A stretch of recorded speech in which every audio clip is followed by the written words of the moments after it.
Bismillahirrahmanirrahim. Assalamualaikum warahmatullahi wabarakatuh.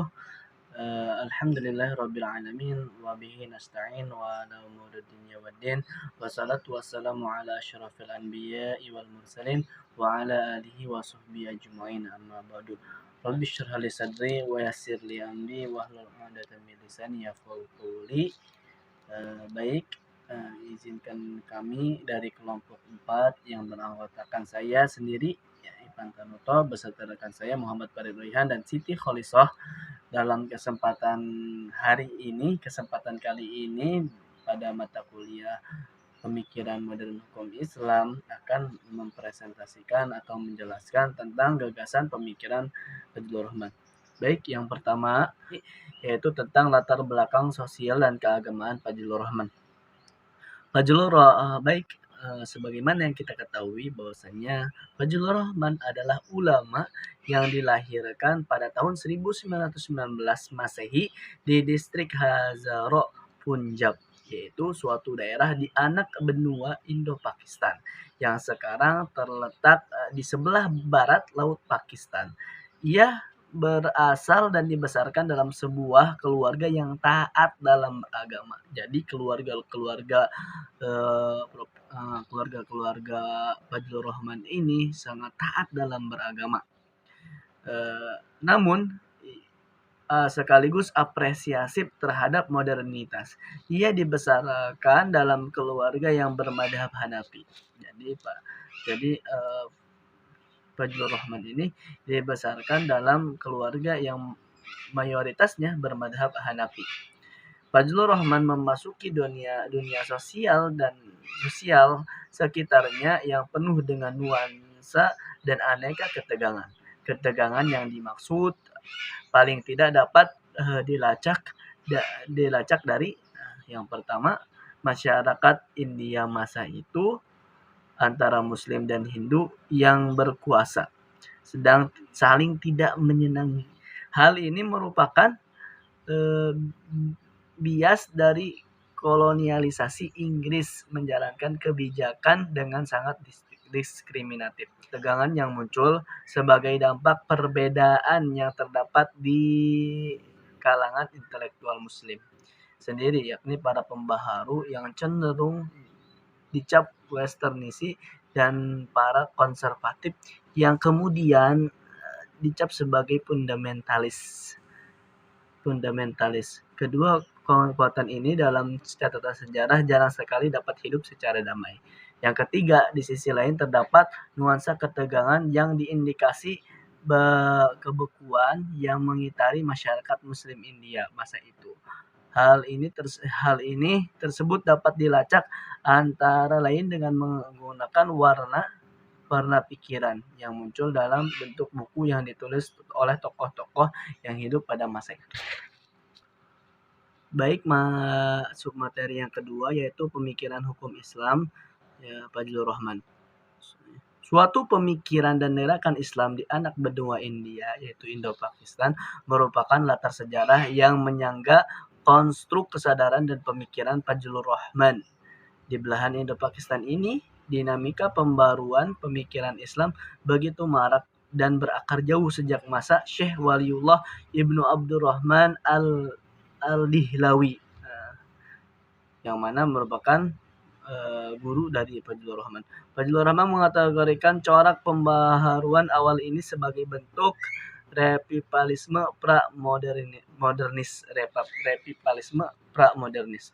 Corak pemikirannya mengedepankan pendekatan tatbik sebagai cara sistematis untuk menghampiri Al-Quran dan As-Sunnah.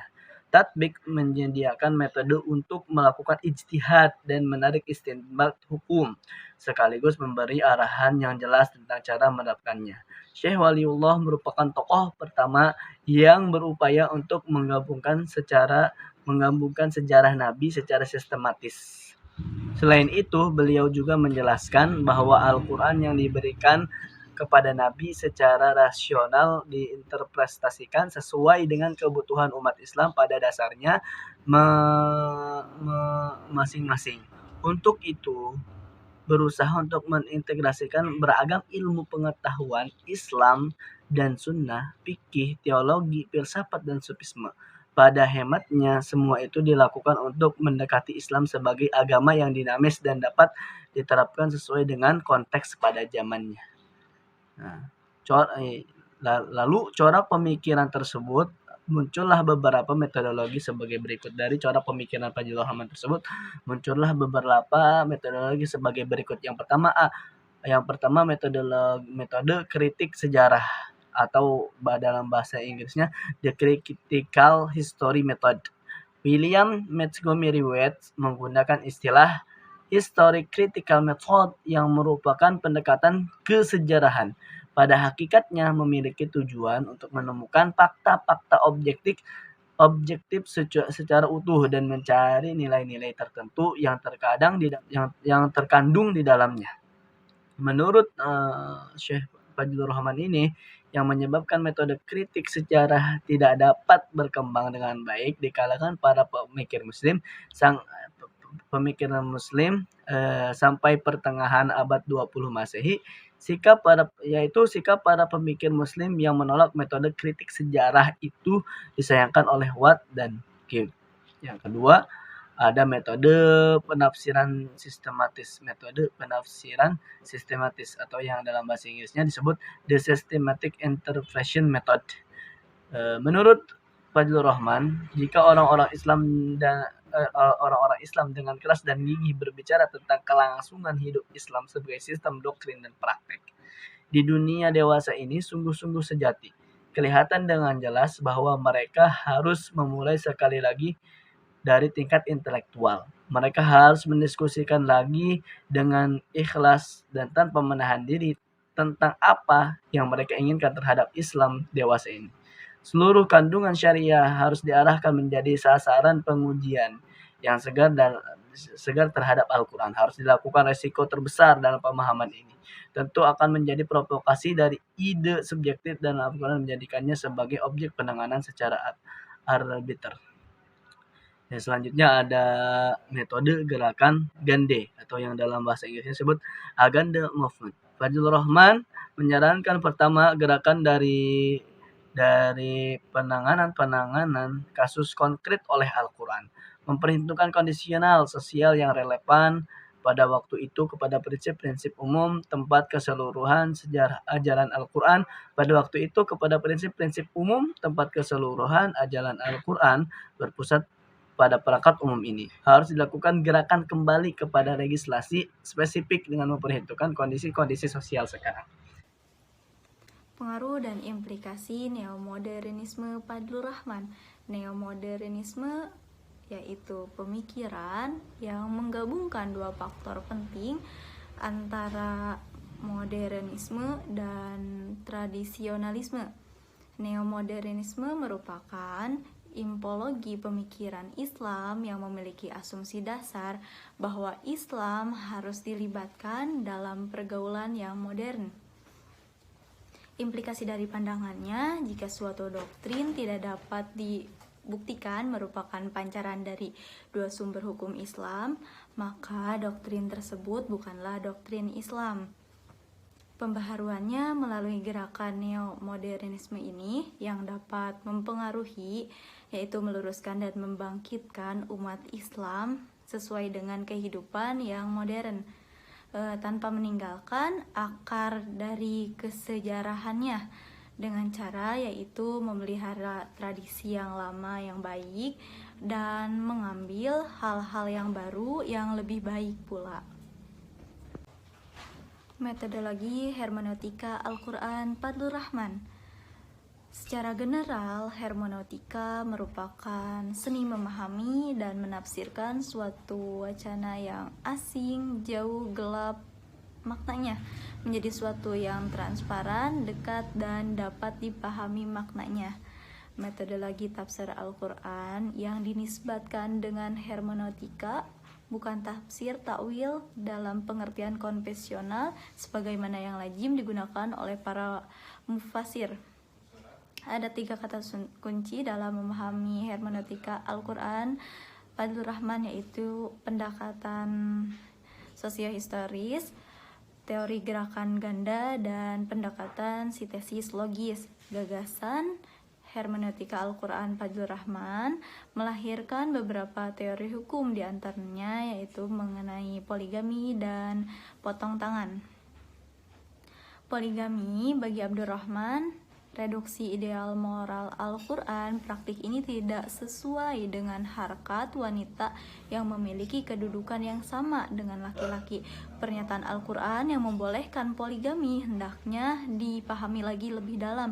Adanya syarat yang diajukan oleh Al-Quran yang tidak dapat dipenuhi oleh laki-laki, yaitu bersikap adil. Selanjutnya itu mengenai potong tangan dengan seiring dengan berkembangnya zaman, pencurian hanyalah kejahatan ekonomi karena bentuk hukumannya harus dirubah.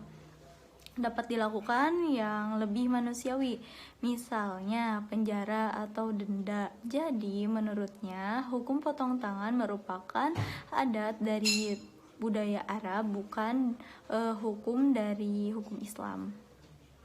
Analisis kritis metodologis pemikiran Fazlur Rahman. Alparslan Achikjans menilai bahwa metode tafsir sintesis yang diajukan Fazlur Rahman merupakan sebuah proses model penafsiran yang berbeda dengan tafsir klasik, di mana ia menawarkan suatu gerakan ganda dalam menginterpretasi setiap ayat Al-Quran. Gerakan pertama dapat membantu mufasir mengevaluasi ayat yang diteliti dalam konteks latar belakang sejarahnya. Dengan demikian, tujuan dan maksud ayat dapat secara autentik dipahami. Sementara gerakan kedua sesungguhnya merupakan upaya penafsiran ayat yang dipahami dengan situasi sosio-kultural kontemporer. Karena itu, langkah kedua ini memerlukan studi yang ekstra hati-hati menyangkut situasi kontemporer dan analisis terhadap berbagai elemennya, sehingga kita dapat menilai situasi terakhir dan merubah sejauh yang diperlukan. Dengan begitu, dapat ditentukan prioritas demi mengimplementasikan nilai-nilai Al-Quran. Achikjans menegaskan bahwa metode ini tidak hanya memerlukan pengetahuan sosial sejarah Al-Quran, tetapi juga kepiawaian ilmu sosial kontemporer. Karena itu, kedua gerakan ini secara implisit memuat anjuran jihad intelektual yang simultan. Dengan secara teknis disebut ijtihad, karena bagi Fazlur Rahman, ijtihad tidak hanya terbatas pada dimensi hukum seperti dipahami oleh penulis Islam klasik, tetapi juga dapat mencakup pada dimensi tafsir. Kenyataannya, tujuan dibalik metode tafsir Fazlur Rahman adalah untuk mempersiapkan pijakan dasar yang dapat membuat legislasi Al-Quran hidup kembali di tengah kehidupan umat Islam kontemporer. Namun terlepas dari sanjungan dan dukungan terhadap metode tafsir Fazlur Rahman, terdapat beberapa tokoh yang mengkritikinya. Salah satunya adalah Jalaluddin Rahmat yang mengkritiki model hermeneutik yang digagas Fazlur Rahman, di mana dalam persoalan asbabun nuzul bersandar sepenuhnya pada pendekatan sejarah untuk menemukan makna teks dan pada analisis latar sosiologis, di mana asbabun nuzul menjadi bagiannya demi memahami sasaran Al-Quran. Dalam hal ini, Jalaluddin Rahmat menegaskan bahwa informasi tentang masa lalu diperoleh dari literatur tarikh yang tidak jarang ditulis oleh orang-orang yang tidak mempunyai bekal pengetahuan historiografi, dan terkadang punya motif tertentu yang patut dicurigai, sebagaimana yang dilakukan para orientalis lewat analisis sosiologis yang berhasil membuktikan pengaruh-pengaruh tradisi Kristen dan Yahudi dalam Al-Quran.